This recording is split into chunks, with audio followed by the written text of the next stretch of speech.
in this episode, we're going to talk about and hear everything that we need to hear about blood pressure. And our guest today is Dr. Richard, who is a family medicine doctor and one of my close friends. So I just wanted to welcome you to the episode. Thanks very much, Patrick. Nice to be here.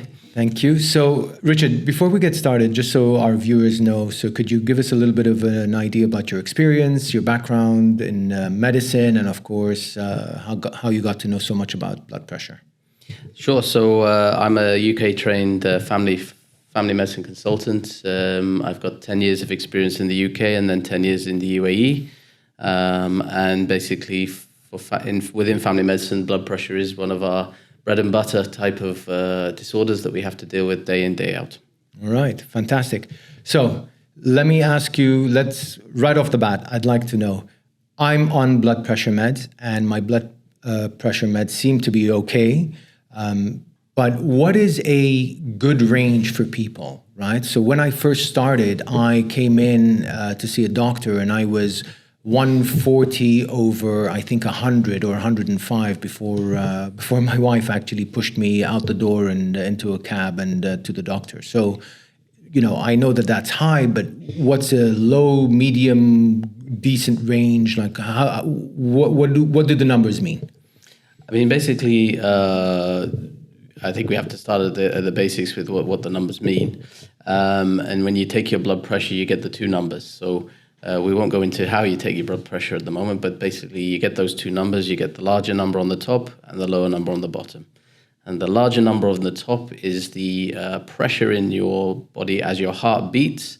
You get that pressure, and that pressure is measured, okay? The lower number is as your heart is relaxed and is refilling, ready for the next pump. That's the pressure. So it's the system's pressure that's the lowest it gets to, okay? So those two numbers come up. You also get you'll get your pulse rate, your heart rate, as part of that when you take your blood pressure. So those numbers are obviously important. As you say, there are ranges and there are safe ranges, there are intermediate ranges, there are danger ranges. Mm-hmm.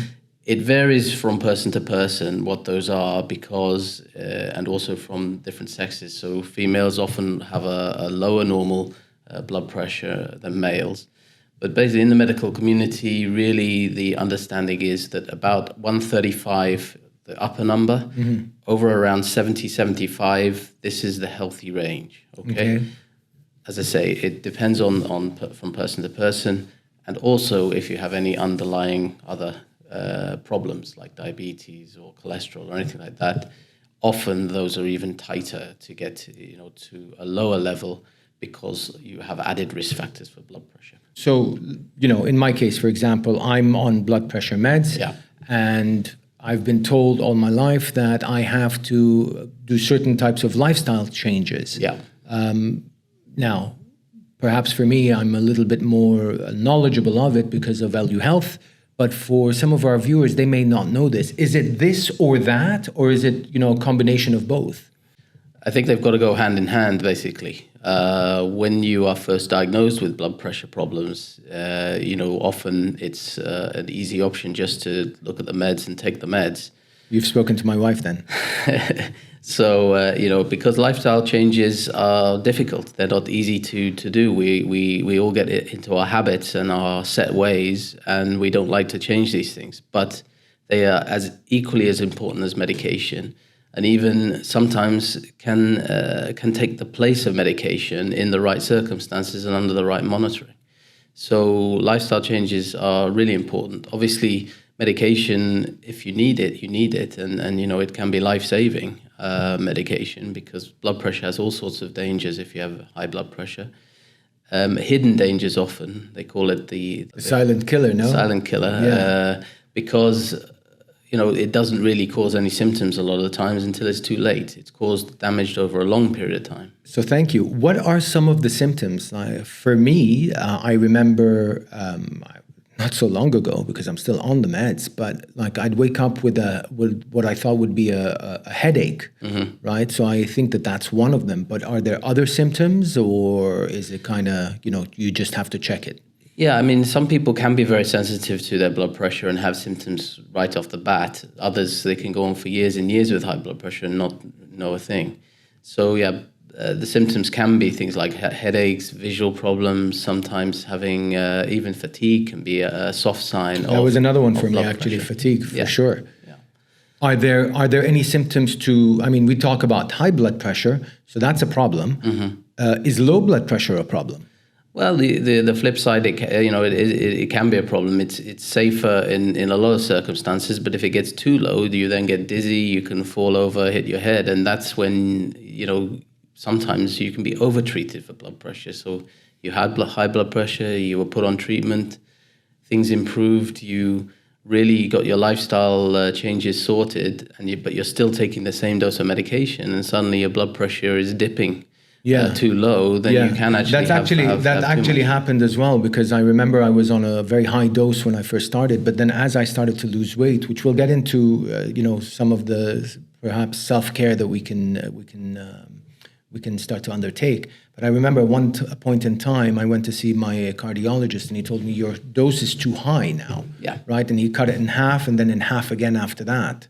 When is a good time to? First of all, how often do you record your blood pressure? Do you do this on a regular basis, once in a blue moon?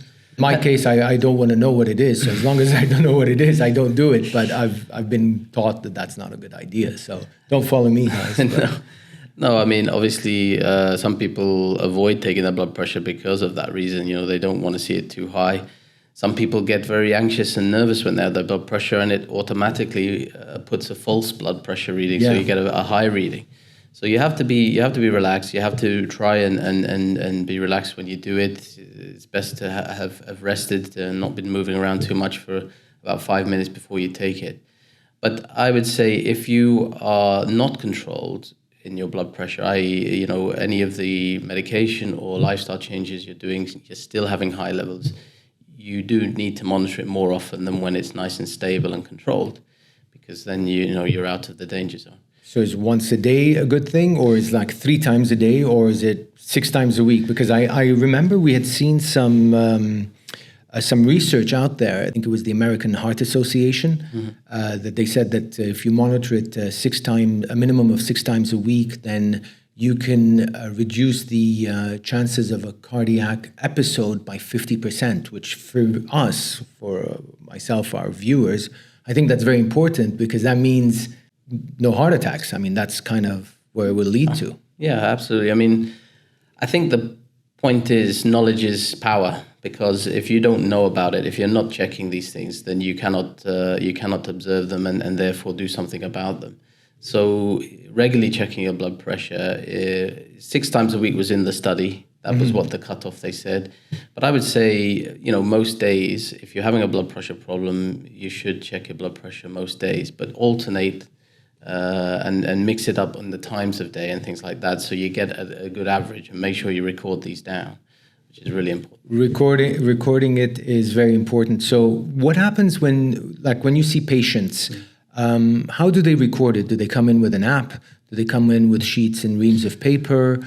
What do you do to sort of track your patients? Do you just take the snapshot of the day? Because I've heard of the white lab coat effect. Now, I'm the opposite, right? So I know I have to go see my cardiologist 3 weeks before. I'm eating properly. I'm exercising. I'm doing all the right things so I can go in and, look great. But for others, I think there's the pressure of going to see a doctor that raises it, right?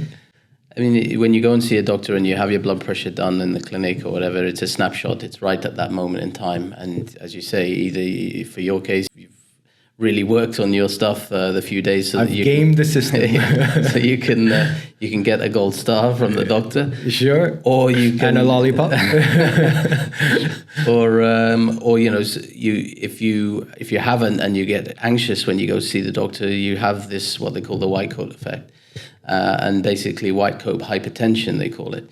And it's really, your blood pressure is high just because you're anxious to see a doctor, not just even that you've got a blood pressure problem. Yeah. So it's important to get values spread out over time, and at different situations, different times of the week, different days, different time of the day, when you're working, when you're not working, when you've had some rest and relaxation, when you haven't had rest and relaxation. If you get that's very difficult to track, though, right? Like you get Excel spreadsheets from your patients. Yeah, I mean, this is an issue. We will get, for a lot of people who are very into tracking their health and everything, they'll come in with Excel spreadsheets. Some of the monitors, keep record of the last 20 maybe, but they'll come in with hundreds of values. And it's very difficult to then be able to scan down and see what is their average running at.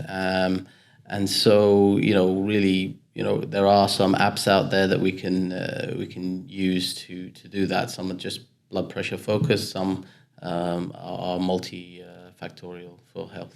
So now a couple of things. I don't want to lose my train of thought on this, but you brought up some good points here. So before we get into some of the lifestyle changes you can do, so I have a Omron, right? So that's just one of the companies that I know about. Yeah, sure. I went and I picked it up from a store. There are other brands available. Yeah. So what are they all good? Now you're not sponsoring anybody or being sponsored by anybody, but do you take one type of brand over another, or as long as they're a well-known brand, they work well, number one? And what are some of the brands that are out there? Because I've seen Omron, but I've also seen other names. But does it matter for you, or are there ones you stay away from?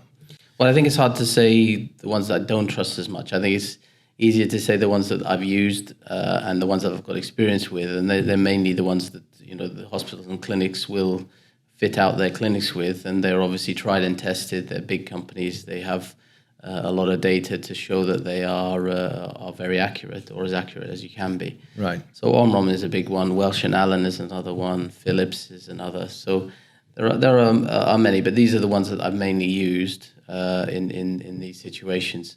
If you are in a pharmacy or a store that stocks these, obviously you can take some advice from the people who are in there.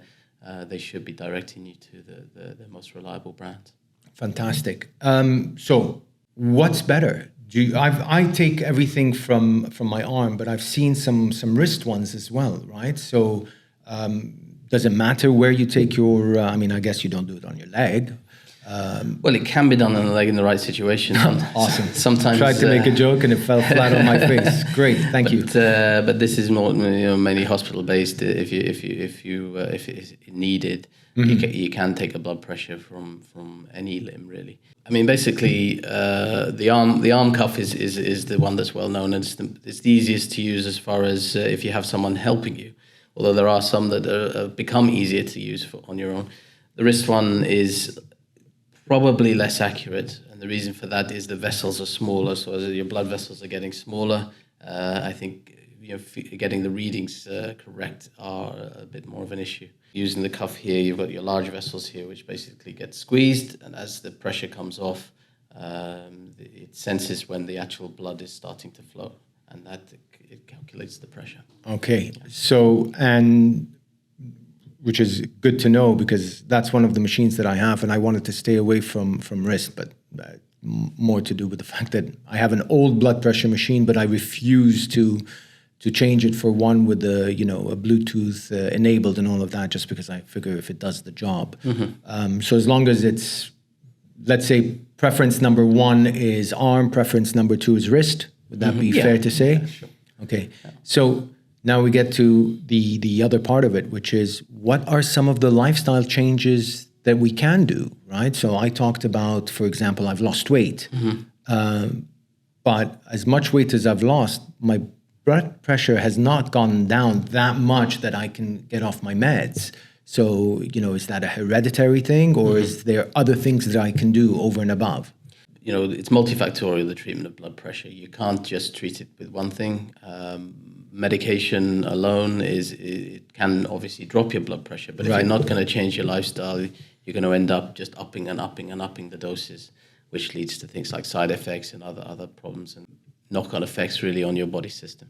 So with the lifestyle changes in conjunction with any medication, things like, so the sort of top 5 that you're going to be looking at if you want to do it that way. We like top 5s, top 7s, top 3s, bonus tips. So please go for it. So your top 5, you're looking at basically you've got to be moving. You want to exercise. Okay. You really need to get your body moving to get your heart working, your lungs working. The fitter your heart and lungs are, the lower your blood pressure is going to be, and as a general rule. Okay. Okay. If you're not used to exercise, you need to start slowly and gradually build that exercise up. Start with just walking, walking regularly every day, 30 minutes or so. Get yourself moving, get that heart working and your breathing. So I heard, sorry to interrupt you, but before we go to tip number 2, so I heard, for example, if you're over 100 on the lower number, which is the diastolic, right? If you're over 100, maybe it's not a good idea to start off by hitting the gym hard, right? And just start off by walking, or is that a myth? Yeah, I mean, or best practice. Yeah, but it's best practice if your blood pressure is very high, not to overexert yourself and over-exercise. This is why you need to be doing this with a physician's knowledge and with a direction of your doctor, because they can give you individualized advice for you, right? And that's super important, because I can't tell everyone one fits all. This is general advice, but everyone's different. Yeah, so this is a good point in time to say that this is not medical advice, guys. This is just general information. If you need to see your doctor for a diagnosis or consultation, please go and see a doctor and just treat this podcast as help and self-care recommendations. Right, sorry. Yeah, no. Back to our regularly scheduled programming. Always wanted to say that. So keep going. So number 1 is keep moving. Yeah. And exercise and gradually build that up. If you're not used to the exercise and or if your blood pressure is high and not controlled, you want to slowly bring that in. Yeah. Number 2, which is equally as important, is diet. You really need diet, and nutrition is really a big factor, and you cannot exercise your way out of a bad diet, is the phrase that I always use. Now that the main things you have to avoid are things like salt in your diet, and especially sodium salt, so sodium chloride.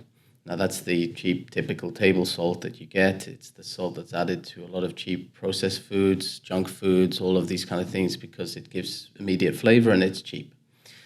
But it is the worst thing for people who have a blood pressure problem, and it literally can change you from being way over to being not at all in having a problem with blood pressure. Wow. Yeah. Okay. So just in cutting all of that out, you're going to be doing yourself the world of good. What you should do, especially, and I know it's really difficult to change taste, if you really like your salty stuff or salty food, or add salt to your dinner, you must look for things like high potassium chloride salt. So it's one which has a high percentage of potassium chloride, low sodium. And potassium actually helps your blood pressure in control. I have so many questions about that, because for me, for example, in my culture, right, being a Mediterranean, Middle Eastern culture, salt and sweets, right? Like that's kind of our thing. Yeah. And sprinkle a bit of hummus around that, and we're good to go. So is that good, bad? Like obviously, sweets does not work from the sugar standpoint. But can we do it in moderation, or when you're starting off, you just have to cut that out? I think all lifestyle changes are going to take some time. You're not going to do it. Well, most people will find it difficult to do everything and cut everything out overnight. Yeah. But I think it's taking a bit of each of them. And if you can reduce or take a little bit of advice from all of these tips and add them all together, you'll get a much bigger result. Right on. So, I'm human, and I understand it's difficult to change. I find it difficult to change these things as well. But basically, if you just do some, you're doing better than none. Mm-hmm. So the salt thing is not easy, especially if you go into a restaurant, let's say, because a lot of times pre-prepared food or food that you get in a restaurant does have salt for taste. You can always ask for low salt options. I actually take some potassium salt with me in a little pot, just if I need to add it for a bit of taste. It's an alternative. It's a thing that you can do. But it's really the things like junk food and processed food, ready meals, things like that, which have just so much salt in, unfortunately. Yeah, that's what makes them taste good, right? So, okay, so that's 2 tips. What's your third one? So the third one, basically, we'll be looking at, you mentioned you lost weight. Yeah. Now, weight loss is a big challenge for a lot of people, and that's a completely separate podcast almost. Yeah. But we'll have you back. but if you are classed as overweight, you're going to do your blood pressure the world of good by trying to lose some of that weight. Now, the first 2 tips, moving and diet, is going to help you with weight loss. But really looking at your calorie intake and portion control, it's not easy, but this is the ways to try and reduce your weight alongside the exercise. For sure. And if you can do that, then you can really drop your blood pressure again. As I say, all of these things, if you're doing a little bit of each, you're going to help your blood pressure all of down. it kind of helps move the bus forward, for sure. Yeah. All right. Yeah. And what's tip number 4? So we'll probably be looking at things like stress reduction, because stress in our lives is a big problem when it comes to pushing up your blood pressure. So a Seinfeld reference, Serenity Now. Serenity Now. So basically, I would do everything in your power to reduce stress in your life. Now, obviously, I can't take you out of your stressful situation, whether that be home life, work life, financial stresses. They're all there. Relationship stresses, anything like that. You can't necessarily remove yourself from those, but it's how you deal with them. And really self-care and taking some time out for yourself. We use the term mindfulness. We're talking really having some time on your own and doing either something you enjoy, reading, doing anything that's going to relax you and take your mind out of the stressful stuff. I listen to nice music, just calm music. I do breathing exercises if I'm particularly stressed. These things can all help, but reducing. I like to close my eyes, pretend I'm meditating, but nod off just for 5 minutes. Does that work? Yeah. Yeah. All right. It will help. It will help for sure. Mindfulness accomplished. Exactly. It's all because your stress hormones, your adrenaline, and everything is up when you are stressed, and all this has a massive impact in your heart rate. So your heart rate's pumping very fast, very big volume, and that pushes your blood pressure up. So you just need to reduce that adrenaline effect and other hormones that are involved in the stress response by doing these things. But doing something that you enjoy. All right. So last one, tip number 5. So the last one I would say is getting good quality and good quantity of sleep, because all of the advice I've given so far, if you haven't got the energy because you're so tired, right, you will lack motivation. All of those factors will not allow you to do those top 4 tips. But then, if you get those top 4 tips right as well, it also helps your sleep. So it's a bit of a cycle. Right. And if you can get them all going together on top of any medical treatment, you're going to be getting your blood pressure under control in no time. Well, speaking of blood pressure control under no time, so let's say, for example, I was to start today to make as many lifestyle changes as possible and get on my meds because I'm pretty high up. What's the normal amount of time, or is there a normal amount of time by which you start to see things go down, or is there a lag? Like, how does it work? Because there are some people that have asked me, just because of the nature of Value Health, right? Like, I've been on meds for a month and I've been taking care and changing my lifestyle in that last month, and I haven't seen the big dips.